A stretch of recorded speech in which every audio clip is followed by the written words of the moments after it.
what's up everybody? I am a mixing engineer and this is going to be a video tutorial on how to mix your song professionally. I got this great song from two indie artists that I know. I'll put them down below. You guys should definitely check them out and give them a little bit of attention. I'm going to play a little snippet of the song unmixed and then we'll get into the mixing. See, so that's what it sounds like unmixed. Let's go to the mixing. Alright, so obviously the first thing you gotta do is you gotta mix the vocals. So I'm gonna mix this vocal track here first. Here's a little bit what it sounds like.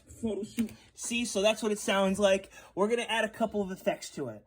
So first things first, you don't wanna have any low end in your vocals. It just muddies the mix. So we're gonna make a good cut up to right here. See, so it removed all of the bass, which is gonna make your song sound a lot better. The next thing we're going to do is add a little bit of compression to it. Now, the reason why compression is so good is because you can see that the audio peaks are not fully together. You know, there's a little bit of variance. So we just want to quash that. We want to get everything equal. So we're going to set the ratio really high, the threshold really low.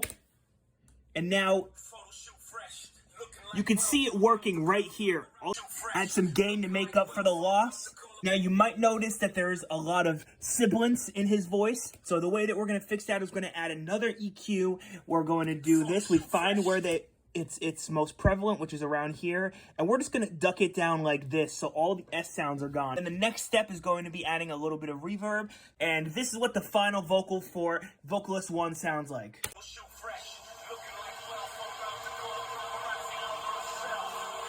So now we're going to move on to the instrumental track, which is only a sample and the bass, so it's going to be real simple.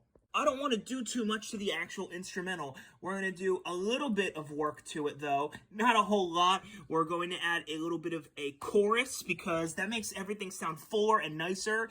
And then the final thing that we're going to have to mix here is the bass. Listen to it for just a second.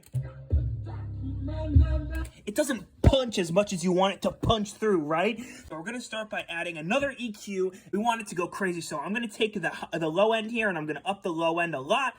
And this is going to make everything go crazy. Just to be sure that everything was hitting properly, I duplicated what I did here to 2 more EQs, so they are doing the exact same thing. So it's 3 times a decapitator in the middle. And now here's what the final product sounds like.